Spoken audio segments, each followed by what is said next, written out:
Ladies and gentlemen, love yourself first, not because the world failed to love you, but because you deserve it even when the world does not understand you. Many times we wait for someone to choose us, appreciate us, or save us. But life teaches us a quiet lesson. The day you choose yourself, everything begins to change. Loving yourself is choosing yourself without guilt, and this is one of the hardest things a human being ever learns. From a young age, we are taught to please others, to be available, to adjust, to stay quiet so no one feels uncomfortable. Slowly, without realizing it, we learn to put ourselves last. We start believing that choosing ourselves is selfish, that saying no is rude, that taking a break is weakness. We carry guilt for resting, guilt for setting boundaries, guilt for walking away, guilt for not being everything for everyone. Over time, this guilt becomes so normal that we forget how heavy it is, until one day our heart feels tired for no clear reason. Choosing yourself does not mean you stop loving others. It means you stop abandoning yourself to earn love. It means you listen to your inner voice when it whispers that something is not right. It means you honor your limits instead of crossing them again and again just to keep people comfortable. Many people stay in places that drain them, conversations that hurt them, and relationships that break them slowly, only because they feel guilty leaving. They forget that staying where you are not respected also costs something. It costs your peace, your confidence, your joy. Guilt often comes when you grow. When you begin to change, when you start protecting your time, your energy, and your mental space, some people will not like it. Not because you are wrong, but because they were benefiting from your silence and sacrifice. Loving yourself means accepting that not everyone will understand your choices, and that understanding is not required for your healing. You do not need to explain your boundaries to people who never respected them in the first place. There are moments when choosing yourself feels lonely. When you stop overgiving, some people disappear. When you stop chasing, some connections fade. This can hurt deeply, but it also reveals the truth. Anyone who only stays when you are emptying yourself was never there for you. They were there for what you provided. Loving yourself is learning to sit with that loneliness without running back to old patterns just to feel needed. Choosing yourself without guilt also means forgiving yourself for past choices, for staying too long, trusting too much, ignoring red flags, or doubting your own worth. You were not weak, you were hopeful. You were not foolish, you were trying to survive with the tools you had. Self-love grows when you stop punishing yourself for lessons that were necessary for your growth. Sometimes choosing yourself is as simple as resting when your body asks for rest, speaking up when something hurts, or saying no without giving long explanations. Sometimes it is walking away from what once felt like home, because it no longer feels safe. Sometimes it is starting again, even when you are scared, even when you feel late, even when others question your path. Loving yourself without guilt is a quiet courage. It is choosing peace over approval, truth over comfort, and self-respect over fear of loss. It is understanding that your needs matter, your feelings are valid, and your life is not meant to be lived on pause for others. It is waking up one day and realizing that you deserve the same kindness you give so freely to everyone else, and slowly learning to give it to yourself, even when it feels unfamiliar, even when your hands shake, even when the guilt tries to pull you back into old versions of yourself. You don't need permission to value your own heart, yet most people live as if they do. From the beginning, we are conditioned to seek approval before we trust our feelings. We look around to see if it is acceptable to feel hurt, to feel tired, to feel proud of ourselves. If others agree, we allow it. If they don't, we silence ourselves. Slowly, the heart learns to wait not for healing, but for validation, and this waiting becomes a habit that disconnects us from our own truth. Valuing your heart means listening to it even when no one else does. It means accepting your emotions without judging them as too much or too weak. Many people learn to doubt their feelings because they were told they were overreacting, being sensitive, or making things difficult. Over time, this teaches the heart to shrink, to stay quiet, to hide its pain behind smiles. But feelings do not disappear when ignored. They settle deeper, shaping the way we see ourselves and the world. When you stop asking for permission, you begin to trust your inner voice. You start believing that your discomfort is a signal, not a flaw. You understand that pain is not something to be compared or dismissed. Just because someone else has it worse does not mean your struggle is invalid. Your heart carries your story, and no one else has lived it the way you have. Valuing it is an act of honesty with yourself. Many people stay in situations that hurt them because they are waiting for someone else to confirm that it is okay to leave. They wait for a sign, a message, an apology that may never come. In the process, they silence their own needs. Valuing your heart means recognizing that you are allowed to walk away without a dramatic reason. Peace does not need to be justified, and self-respect does not require permission. There is fear attached to valuing your heart, fear of being misunderstood, labeled, or judged. Society often praises sacrifice more than self-awareness. People are celebrated for enduring pain silently, not for choosing themselves. This creates a false belief that suffering is proof of strength. But true strength is listening to yourself before the damage becomes permanent. Valuing your heart also means allowing it to change. The things that once felt right may no longer fit who you are becoming. Growth often feels like betrayal to others, but it is loyalty to yourself. You are allowed to outgrow spaces, roles, and expectations that no longer align with your inner truth. You do not owe consistency to anyone at the cost of your well-being. When you stop seeking permission, you stop explaining yourself endlessly. You stop defending your feelings to people who never tried to understand them. You learn that not everyone deserves access to your inner world. Some people only listen to respond, not to care. Valuing your heart includes protecting it from places where it is constantly questioned or minimized. This journey is not loud. It does not always come with confidence or clarity. Sometimes it begins with quiet discomfort, a feeling that something is off. Sometimes it is a tear you cannot explain, or a heaviness that stays longer than it should. Valuing your heart means honoring these signals instead of ignoring them. It means choosing self-trust over external approval, even when that choice feels uncomfortable, unfamiliar, and lonely at first. Self-love begins where self-blame ends, yet many people live trapped in a cycle of blaming themselves for everything that goes wrong. When something breaks, when a relationship fails, when a dream does not work out, the first instinct is often to look inward and accuse the heart of not being enough. We replay old moments in our minds, questioning every word we said, every decision we made, believing that if we had been different, things would have turned out better. Over time, this habit of self-blame becomes a quiet form of punishment that we carry without realizing how deeply it shapes our identity. Self-blame often starts as a way to make sense of pain. When life feels out of control, blaming yourself can feel safer than accepting that some things were never in your hands. It gives an illusion of control, as if hurting yourself emotionally could somehow rewrite the past. But this kind of thinking slowly erodes self-trust. Instead of learning from experiences, you start condemning yourself for them.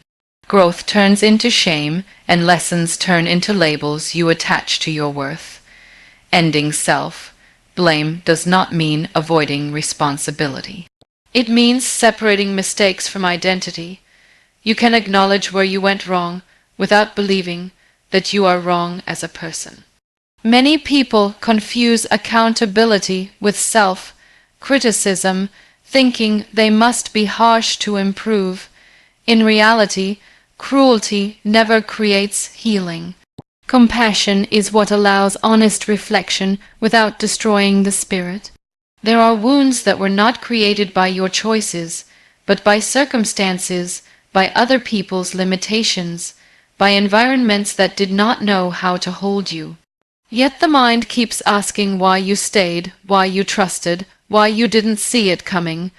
These questions assume you had clarity you only gained later. Self-love grows when you accept that you made decisions based on what you knew then, not what you know now. Letting go of self-blame also means releasing unrealistic expectations. Many people carry guilt for not being strong all the time, for needing help, for feeling tired. They compare themselves to an ideal version they never allowed to be human. This comparison creates constant disappointment. When you stop blaming yourself for being human, you make space for gentleness. You allow rest without guilt and effort without punishment. The voice of self-blame is often learned. It echoes words you once heard from others, criticism that was repeated until it felt like truth. Over time, it becomes familiar, even comforting, because it feels known. Ending self-blame requires noticing this voice and questioning it. Not every thought deserves belief. Some thoughts are just old habits asking for attention. Self-love begins when you replace harsh judgment with understanding. Instead of asking what is wrong with you, you ask what happened to you. This shift changes everything. It turns shame into curiosity and pain into awareness. You begin to see your reactions not as flaws, but as responses to experiences that shaped you. As self-blame loosens its grip, you start trusting yourself again. You stop living in constant apology to your past. You learn that healing does not require you to punish yourself into becoming better. It asks you to forgive the versions of you that were trying to survive, even when they made imperfect choices, even when they failed, even when they didn't know how to protect themselves yet. Protecting your peace is not weakness, it is wisdom, yet many people are taught the opposite. They are taught that endurance is strength, that staying quiet is maturity, and that tolerating discomfort is a sign of good character. Over time, this belief convinces people to stay in situations that slowly drain them, relationships that confuse them, and environments that silence their voice. They mistake survival for strength and exhaustion for loyalty. Peace is often misunderstood as something soft or passive, but it requires awareness and courage. Protecting your peace means recognizing when something feels wrong and choosing not to ignore it. It means noticing the tightness in your chest, the constant fatigue, the heaviness that follows certain interactions. These are not signs of weakness, they are signals asking to be respected. Many people fear that choosing peace will make them look selfish or uncaring. They worry about being judged, misunderstood, or labeled as difficult, so they continue to explain themselves, overextend, and accept behavior that hurts them. What they do not realize is that every time they silence their discomfort, they teach others how to treat them. Peace is not taken from you in one moment. It is given away in small compromises made repeatedly. Protecting your peace sometimes requires saying no without long explanations. It means setting boundaries even when your voice shakes. It means choosing distance when closeness costs too much. Some people will not understand your boundaries because they benefited from you having none. This does not make your boundaries wrong. It confirms why they are necessary. There is also wisdom in knowing when to disengage. Not every argument needs a response. Not every opinion deserves your energy. Some battles are won by walking away. Protecting your peace means understanding that your energy is limited and valuable. Where you place it matters more than proving a point or being right. Wisdom teaches you that constant chaos is not normal, even if it feels familiar. Some people grow up in environments where conflict is common, where calm feels uncomfortable. They confuse peace with boredom and drama with connection. Learning to protect your peace means retraining yourself to choose calm, even when it feels unfamiliar at first. This choice can feel lonely. When you stop participating in unnecessary conflict, some connections weaken. When you stop reacting, some people lose interest, but peace reveals who values you beyond your reactions. It shows you who respects your silence as much as your presence.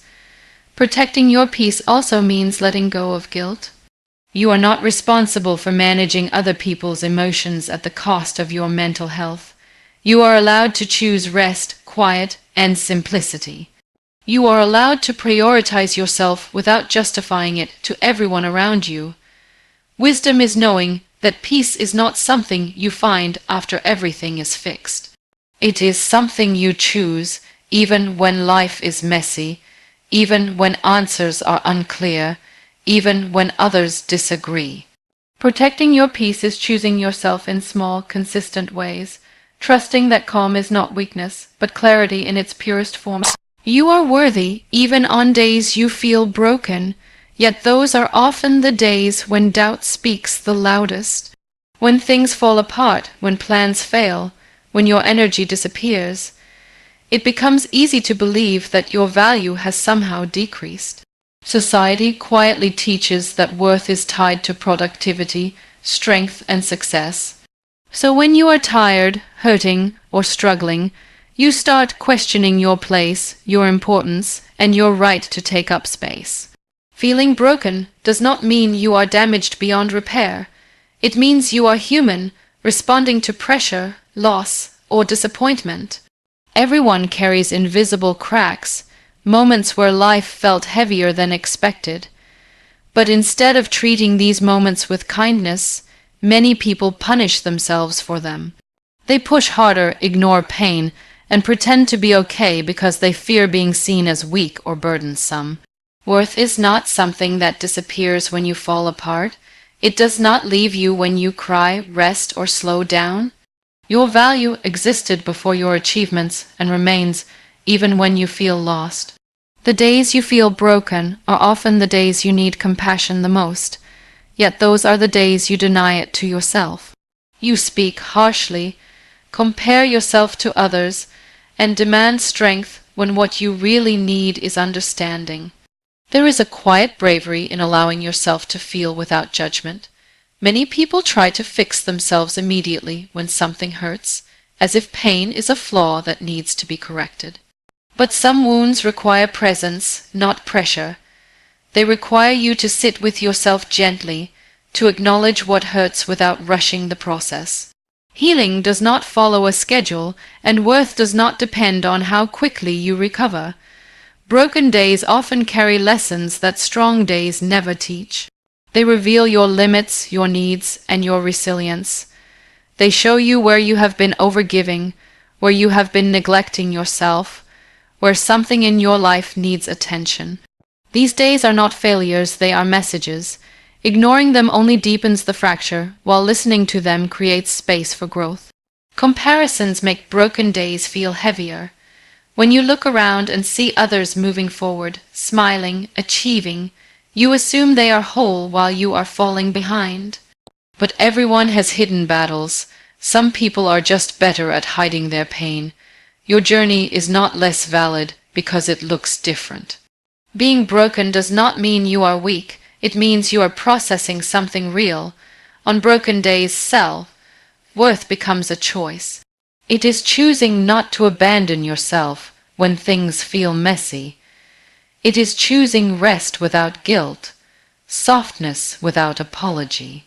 It is reminding yourself that you are allowed to take breaks, ask for help, and move at your own pace. Strength does not always look like pushing through. Sometimes it looks like pausing. You are worthy even when you feel unmotivated, confused, or overwhelmed. Your heart does not lose its value because it is tired. Your existence is not conditional on how well you perform or how strong you appear. Broken days are not the opposite of growth. They are part of it. They shape you quietly, teaching patience, empathy, and self-awareness, even when progress feels invisible. Stop waiting for others to see your value, because the longer you wait, the more you delay your own life. Many people live quietly hoping someone will notice their effort, their loyalty, their pain, or their potential. They work harder, give more, stay longer, and tolerate more than they should, believing that one day they will be appreciated. This waiting slowly turns into exhaustion, because validation from others is uncertain and often temporary. When you depend on others to recognize your worth, you place your identity in their hands. Their opinions begin to shape how you see yourself. On days they praise you, you feel confident. On days they ignore you, you question everything. This emotional dependency creates instability, because your value should not rise and fall based on someone else's awareness or mood. People are often distracted by their own struggles, limitations, and perspectives. Their inability to see you clearly does not mean you lack value. Many people stay in environments where they are overlooked, hoping consistency will eventually earn recognition. They stay silent when disrespected, believing patience will be rewarded, but silence often teaches others that your needs can be ignored. Respect is not something you earn by suffering quietly. It begins when you recognize your own worth and act in alignment with it. Waiting for validation can keep you stuck in roles that no longer fit you. You may continue to shrink, dim your light, or lower your standards to remain accepted. Over time, this creates resentment not only toward others but toward yourself. You start questioning why you stayed, why you accepted less, why you abandoned your own needs. The pain of not being seen eventually becomes heavier than the fear of being misunderstood. Seeing your own value requires honesty. It means acknowledging your strengths without minimizing them. Many people struggle with this because they were taught that self-recognition is arrogance. But there is a difference between confidence and ego. Confidence is quiet awareness of your worth, while ego is loud insecurity seeking approval. When you stop waiting for others, you begin to stand on internal certainty instead of external praise. Some people will never see your value, not because it isn't there, but because it challenges their own insecurities or comfort. Your growth may threaten their sense of control. Your boundaries may disrupt what they are used to. Understanding this helps you release the need for their validation. Not everyone is meant to witness your full potential, and that is okay. When you recognize your own worth, your choices change. You stop chasing attention and start choosing alignment. You walk away from spaces that consistently overlook you. You speak up when something feels wrong. You invest your energy where it is respected. This shift does not make you cold or distant. It makes you honest. There is freedom in no longer waiting. Freedom in doing things because they matter to you, not because they might impress someone else. Freedom in resting without guilt, celebrating yourself quietly, and trusting your own judgment. The moment you stop waiting to be seen, you begin to live more fully, guided by self-respect rather than hope for approval. Healing starts when you speak kindly to yourself, yet for many people the inner voice is the harshest one they know. Long after painful moments pass, the words remain. They repeat in the mind, pointing out flaws, replaying mistakes, and questioning worth. This voice often sounds familiar because it was shaped by past experiences, criticism, and expectations. Over time, it becomes normal, even believable, despite how damaging it is. The way you speak to yourself shapes how you heal. Harsh words do not create strength, they create fear. When you constantly criticize yourself, your mind stays in survival mode. It becomes difficult to rest, trust, or grow because you are always defending yourself from your own thoughts. Kindness, on the other hand, creates safety. It tells the nervous system that it is allowed to soften, to pause, to process. Speaking kindly to yourself does not mean ignoring reality or avoiding responsibility. It means choosing understanding over punishment. You can acknowledge mistakes without attacking your character. You can notice patterns without labeling yourself as broken. Kindness allows honesty without shame. It opens space for learning instead of closing it with fear. Many people believe they must be hard on themselves to improve. They think self-criticism will push them forward. In truth, it often freezes them. Fear of failure becomes fear of trying. The inner voice becomes so loud that action feels heavy. When you shift that voice from judgment to encouragement, even gently, your body responds differently. Effort feels possible again. Kind self-talk often feels uncomfortable at first. If you are used to criticism, kindness can feel fake or undeserved. You may question it, resist it, or feel guilty for it. This discomfort does not mean it is wrong. It means you are learning a new language. Just like any habit, it takes time and repetition. Small changes matter. Replacing one harsh thought with a neutral or gentle one can slowly change the tone of your inner world. Healing also involves noticing when your inner voice becomes cruel during moments of vulnerability.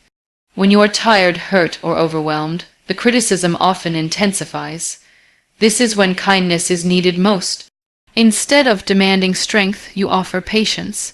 Instead of asking why you are like this, you remind yourself that you are allowed to struggle. The words you use internally affect how you treat others as well. When you soften toward yourself, you become more understanding toward the world. You stop projecting judgment onto people around you. Compassion begins inside and flows outward. Healing becomes less about fixing and more about accepting. Speaking kindly to yourself is not about constant positivity. It is about honesty with care. It is saying this is hard without adding blame. It is allowing emotions without calling them weakness. It is giving yourself the same grace you would offer someone you love who is hurting. Over time, the inner voice becomes a source of support rather than pressure. You begin to trust yourself more. You feel safer taking risks, resting when needed, and acknowledging pain without fear of self-punishment. Healing does not happen